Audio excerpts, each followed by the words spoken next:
Bonsoir à tous et bienvenue pour le résumé de la 5e et déjà dernière étape du rallye Monte-Carlo millésime 2012. La plus mythique des épreuves de rallye a réintégré le championnat du monde cette saison après 3 années passées à lancer l'Intercontinental Rally Challenge, et pour son retour, le format a été porté à 5 jours de compétition de mercredi à ce dimanche. Donc au menu, un programme digne de la réputation du Monte-Carlo, l'Ardèche, la Drôme, la Haute-Loire, avant de mettre le cap sur les Alpes-Maritimes et la Principauté. Au total, 18 spéciales à parcourir entre mercredi et dimanche, avec en ce dimanche un programme un petit peu particulier. Il y a une Power Stage sous une météo extrêmement clémente à négocier. Il a fait beau dans le port de Monaco et sur les hauteurs de la Principauté. Une spéciale donc avec une attribution de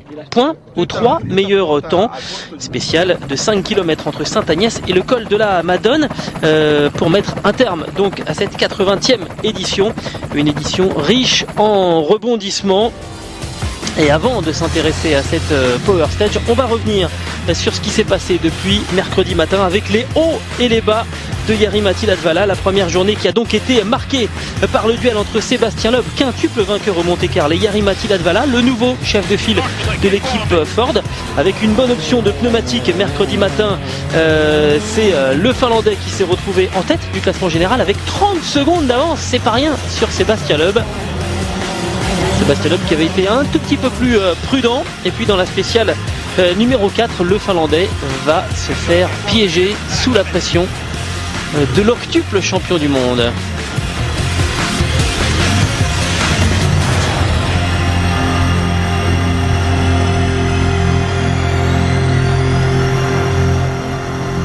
La tarte aux pommes pour Sébastien Loeb et Jari-Matti Latvala, mais elle aura un goût amer pour Jari-Matti Latvala qui va sortir et qui ne verra pas une deuxième fois la fin de la spéciale d'entrée. Ma concentration était focalisée sur le verglas.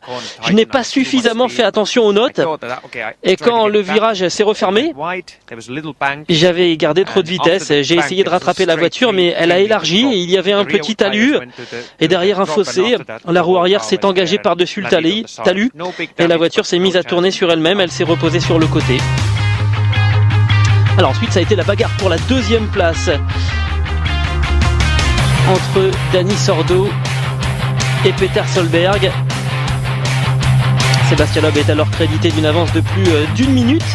Et donc l'Espagnol et le Norvégien vont s'échanger durant la deuxième étape la deuxième place à 4 reprises, à toi, à moi. Finalement, jeudi soir, c'est Dani Sordo qui va conclure la deuxième étape avec cette deuxième place en sa possession, mais avec seulement 3 secondes 7 d'avance sur l'ancien champion du monde. On voit avec la simulcam que l'écart est extrêmement réduit. Il a été même pendant un long moment de quelques dixièmes de seconde seulement.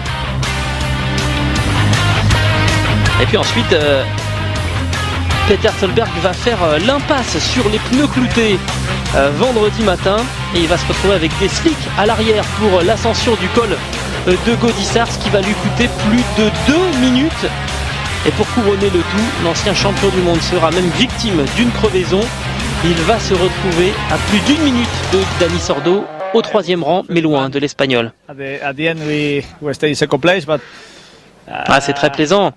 Au final, on a repris la deuxième place, mais ça s'est joué dans le dernier intermédiaire. C'est vraiment amusant et ça a été une belle bagarre.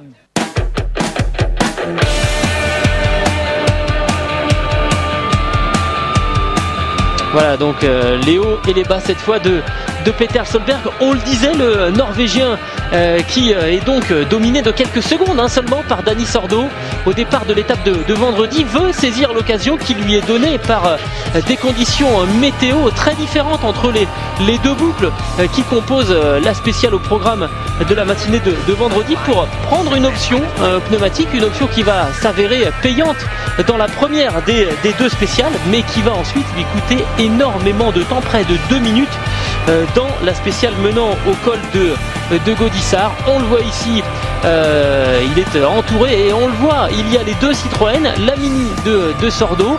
Tout ont fait des choix un petit peu différents, mais c'est surtout Peter Solberg qui, privé de pneus clous, va se retrouver crédité d'un temps absolument abominable et va perdre à ce moment-là quasiment tout espoir réaliste d'aller chercher la deuxième place. Et puis donc ensuite cette corde coupée qui va provoquer une crevaison à la roue avant gauche qui va lui coûter une quinzaine de secondes supplémentaires. Cette fois, la messe est dite pour le Norvégien qui va devoir se contenter de la troisième place. Je peux rien y faire maintenant, on va changer la roue.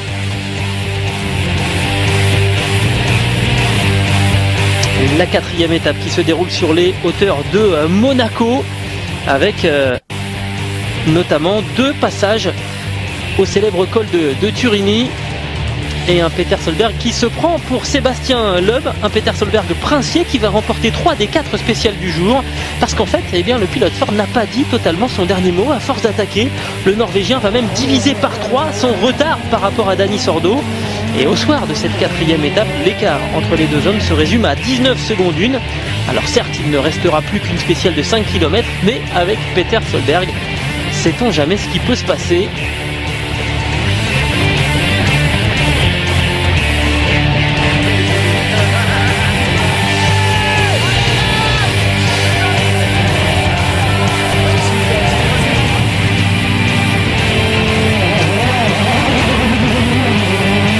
Le col de Turini franchi une première fois 2 jours dans l'après-midi et puis ensuite plus tard dans la soirée, malheureusement pas de neige et encore une fois Peter Solberg le plus rapide.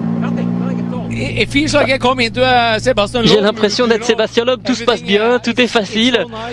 C'est absolument... Je suis tellement content les gars.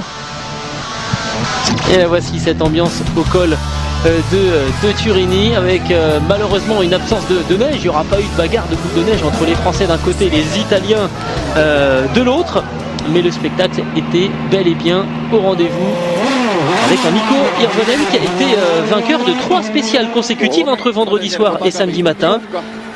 Et il s'était même mis en tête, Mikko Hirvonen, d'aller chercher la 3e place occupée par Peter Solberg, mais cette amorce de tête à queue dans la spéciale numéro 16 va repousser le Finlandais à plus d'1 minute du podium. Mikko Hirvonen qui devra donc se contenter de cette 4e place pour inaugurer son parcours sous ces nouvelles couleurs de Citroën.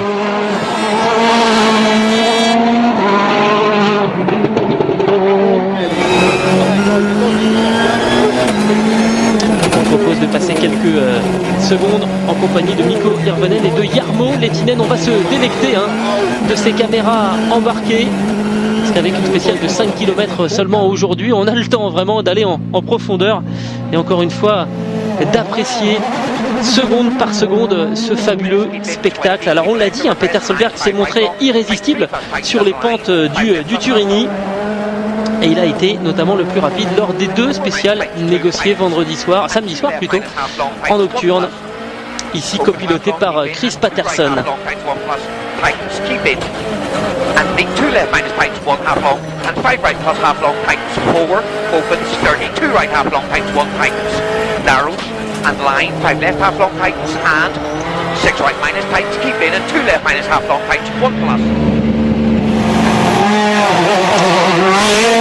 Alors cela dit, Dani Sordo lui a parfaitement géré sa 2e place tout au long de cette 4e étape. L'Espagnol a laissé filer progressivement les secondes et il va terminer donc cette journée de samedi avec 19 secondes d'avance sur Peter Solberg.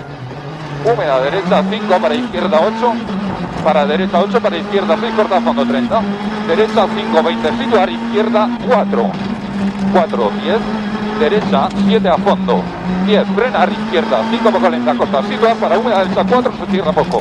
10. La voix de Carlos Barrio pour guider Dani Sordo qui offre donc un 3e podium à la Mini WRC. Surtout à un moment où la structure britannique, l'équipe ProDrive qui fait rouler les Mini, est un petit peu en difficulté économique. C'est un très très bon résultat pour inaugurer la saison. Dani Sordo qui a bien géré, mais la gestion c'est devenu la spécialité de Sébastien Loeb. Depuis la fin de la 2e étape, l'équipage octuple champion du monde n'a pas remporté de spécial et pourtant l'avance de Sébastien Loeb et de Daniel Elena n'a cessé de croître. Milon. Et gauche 120 pour Les deux hommes qui vont disposer de 2 minutes 41 secondes de marge avant de négocier les 5 derniers kilomètres. Ça sent bon la 6e victoire. sur gauche 100 long. Et droite 120 Milon sur frein pour 50 mètres. Droite 80 plus sur tard. Et attention piège. Gauche 132 plus. Donc pas corde sur frein. Pour droite 133 plus frein. Pour gauche 100 plus. Et gauche 10 sur tard. Et on va retrouver Sébastien Loeb à l'arrivée de cette deuxième boucle. Pour le moment, oui, la journée a été parfaite. C'est génial de piloter aujourd'hui dans ces deux spéciales de nuit avec une atmosphère comme ça. Sur le sec, on a roulé très vite. Il y avait des feux de camp un petit peu partout, c'était vraiment génial. Et donc 2 minutes 41 d'avance pour Sébastien Loeb sur son ancien coéquipier Dani Sordo. Peter Solberg au 3e rang et qui possède maintenant 1 minute 05 d'avance sur Mikko Hirvonen. Plus de danger donc pour la 3e place de Peter Solberg. François Delecourt, incroyable 6e devant Pierre Campana, Aude Tanak, Martin Prokop et Armindo Arrojo. Et malheureusement la mauvaise nouvelle c'est pour P.J. Anderson qui était en tête de la catégorie des DS2000 et qui va devoir abandonner avec un incendie à bord de la Proton. C'est une mauvaise surprise pour P.J. Anderson qui avait fait jusque-là un très très beau parcours. On marque une pause et on revient pour la fin de ce Monte Carlo 2012.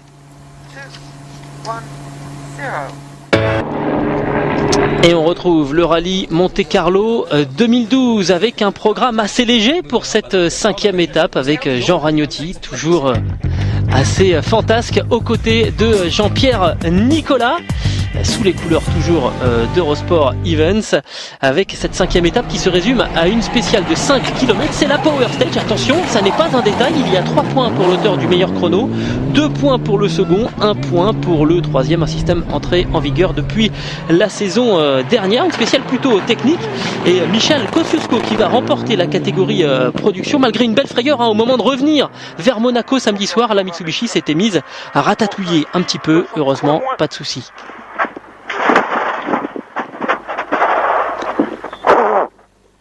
La sortie de route très spectaculaire pour Sébastien Ogier et Julien Ingracia, les anciens coéquipiers de Sébastien Loeb et Daniel Elena, qui sont obligés cette saison de rouler dans une Skoda en attendant le développement de la Polo WRC. Les deux hommes sont sortis dans la spéciale numéro 10. Ils menaient la catégorie S2000 et évidemment ils vont laisser leurs espoirs de victoire dans cette figure très spectaculaire. C'est Craig Breen qui, après donc l'abandon d'Ogier et celui d'Anderson qu'on a vu juste avant la pause, hérite de la victoire. Craig Breen qui avait remporté la WRC Academy l'an passé, qui avait empoché un chèque de 500 000 €, qui a plutôt bien préparé sa saison et qui la débute par une victoire. Double champion du monde de la catégorie production, Armindo Arrojo, le portugais, découvrait le Monte Carlo. Il termine à la 8e place du classement final. Une belle perf pour le portugais au volant de la 3e Mini qui rallie donc l'arrivée. Armindo Arrojo, il est 10e du classement général. Et Armindo Arrojo va terminer derrière Martin Prokop qui avait été champion du monde junior en 2009 et vice-champion du monde de la catégorie production la même année, justement derrière Armindo Arrojo. Il signe le 5e temps, Martin Prokop, dans cette Power Stage, et il termine donc à la 9e position du classement final. Pas encore à son aise, nous disait-il, dans les portions rapides, mais c'est plutôt prometteur pour la suite de cette saison que de voir un Martin Prokop déjà dans les points de la première épreuve. Aude Tanak, lui, a assuré dans cette Power Stage avec le 8e temps et donc une intéressante 8e place à l'arrivée. Ça n'est pourtant pas son meilleur résultat puisqu'il avait terminé 6e au Pays de Galles l'an dernier. Là aussi, on a sans doute affaire à un jeune pilote qu'on reverra régulièrement lors de l'année 2012 et très probablement lors des saisons suivantes. Aude Tanak, chapeauté par Martin Prokop, et qui montre en tout cas encore de très belles choses. Pierre Campana a été ennuyé dans cette Power Stage par des ennuis de direction assistée au volant de sa Mini. Il avait pour consigne d'aller chercher les points. La mission est accomplie pour Pierre Campana et Sabrina De Castelli. 7e position au général à l'arrivée.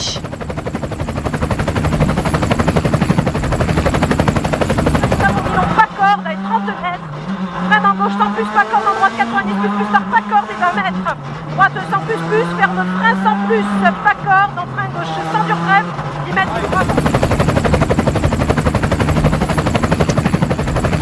Puis on va enchaîner avec une image très sympathique. François Delecourt qui a laissé sa place à son copilote Doumé Savignoni, parce que Dominique Savignoni a décidé de raccrocher les gants. Du coup c'est François Delecourt qui donne les notes. Droite à fond, pas corde.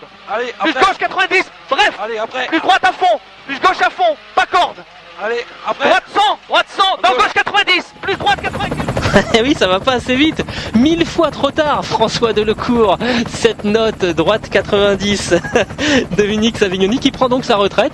Voilà, image super sympa de voir les deux hommes inverser les rôles. Plus léger de gauche, droite 95, bref. Plus léger gauche, Allez, après. plus léger droite, plus gauche à fond, bref. Les deux hommes qui terminent à la 6e place du classement général. Je crois que c'était le plus beau cadeau que je pouvais faire à mon ami Dominique, parce que c'est son dernier rallye. Il a décidé d'arrêter. Je voulais marquer le coup en faisant quelque chose de particulier. Il a très bien roulé en cette spéciale. Mais c'était bizarre pour moi. C'est franchement compliqué de donner les notes.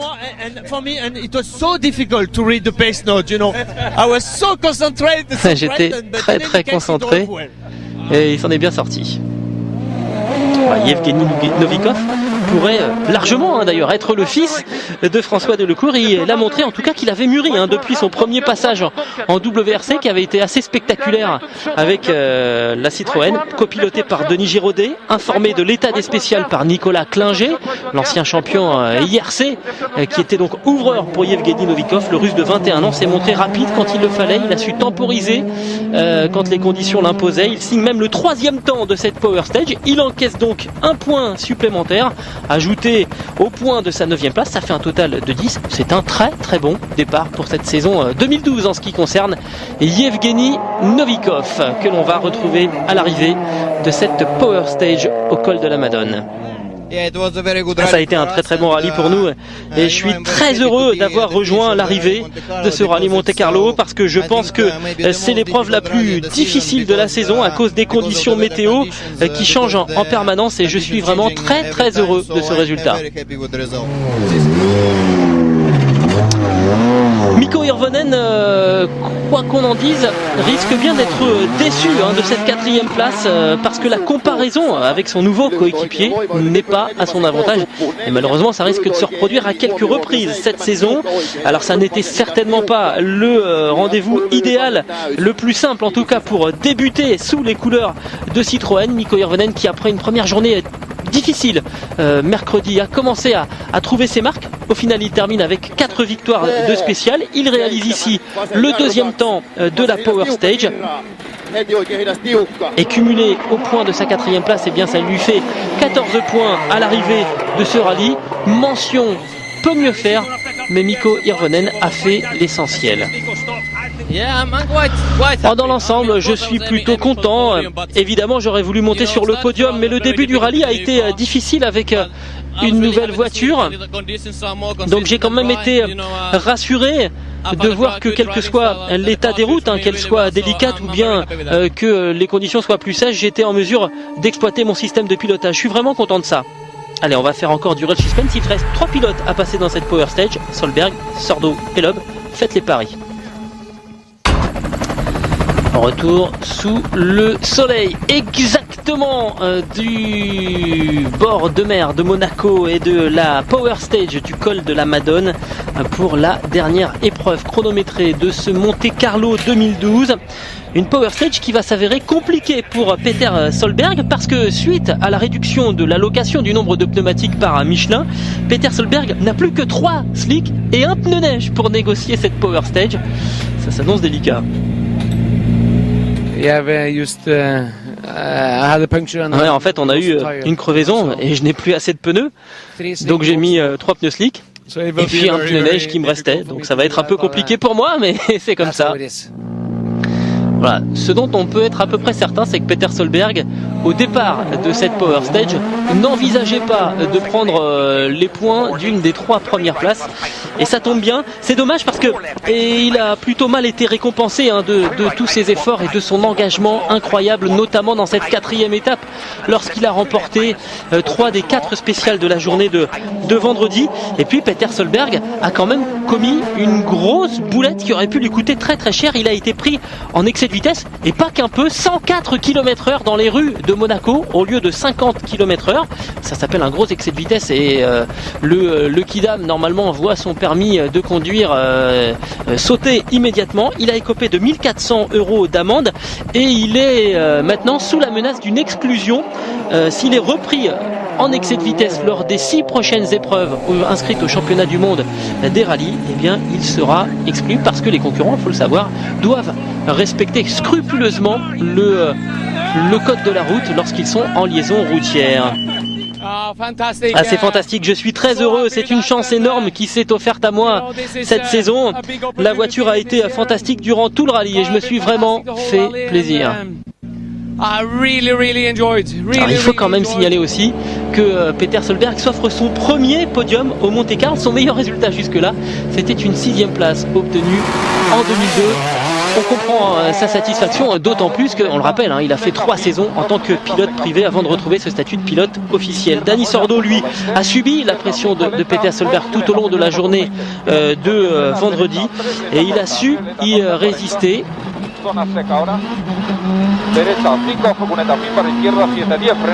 Dani Sordo qui était monté sur le podium en Allemagne avec la 3e place, qui était également monté sur le podium en Alsace lors du Rallye de France l'an dernier. Il réalise ici le 4e temps de la Power Stage, autrement dit pas de bonus pour le pilote espagnol, mais un très très bon résultat. Et comme je vous le disais il y a quelques minutes, on est évidemment très très satisfait du côté de chez ProDrive de ce début de saison. Le nouveau patron d'équipe était d'ailleurs présent à l'arrivée de cette manche d'ouverture. Dani Sordo et Carlos Del Barrio qui terminent 2e. Je suis vraiment content d'être là pour moi, pour mon équipe. C'est la première manche de la saison et prendre la 2e place, c'est très bien. C'est très motivant à titre personnel évidemment, et pour l'équipe qui va continuer à travailler fort pour la suite.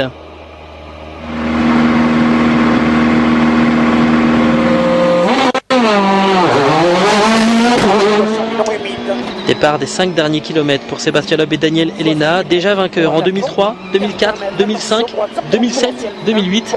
C'est un 6e succès qui attend les deux hommes. Et droite à fond long sur attention 50 mètres, droite 113 plus frein.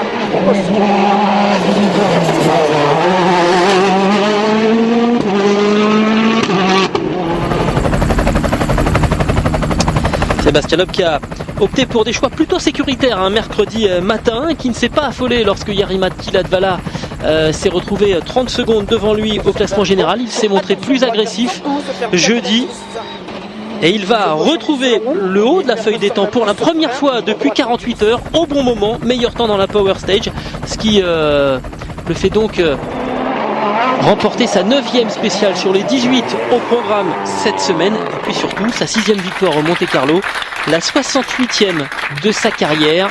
Yves Maton, le nouveau patron de chez Citroën, parfaitement content des 28 points ramenés par Sébastien Loeb et Daniel Elena.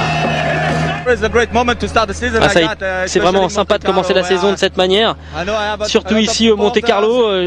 Je sais que j'ai toujours beaucoup de supporters, beaucoup de fans. L'atmosphère hier au Turini et dans toutes les spéciales, c'était vraiment exceptionnel. Et pour couronner le tout, on gagne celle-ci, on fait le plein de points. C'est incroyable. Voilà la conquête de la 9e couronne de Sébastien Loeb et de Daniel Elena, parfaitement lancé. Départ idéal aussi donc pour le patron de l'équipe, Yves Maton, qui a succédé à Olivier Quesnel. Sébastien Loeb s'impose devant Dani Sordo, Peter Solberg. 4e place pour le nouveau coéquipier de Sébastien Loeb. 5e place pour Yevgeny Novikov. On trouve ensuite Delecourt, Campana, Tanak, Martin Prokop et Armindo Araujo. Et donc, les impressions de Yves Maton. Sébastien gagne pour la 6e fois ici. Nico a rempli la mission qu'on lui avait confiée. Il doit progresser étape par étape, apprendre la voiture. Il a aussi montré qu'il était capable de gagner des spéciales et de faire complètement confiance à notre auto. C'est parfait. Au niveau du championnat, eh bien, pour l'instant, c'est un début idéal aussi. On fait le plein de points. 28 points pour Sébastien Loeb, 18 pour Dani Sordo, 15 pour Peter Solberg, 8 pour François Delecourt et Dominique Savignoni. Pierre Campana prend la 7e place devant Aude Tanak, Martine Prokop et Armindo Arrojo. Du côté des constructeurs, eh bien, on s'installe immédiatement en tête du côté de Citroën avec 42 points cumulés pour Sébastien Loeb et Mikko Hirvonen, 24 pour Mini et 15 pour Ford, qui évidemment paye l'abandon de Jari-Matti Latvala. La prochaine épreuve du championnat du monde des rallyes, ça sera la Suède et ce sera du 9 au 12 février. Merci d'avoir été avec nous.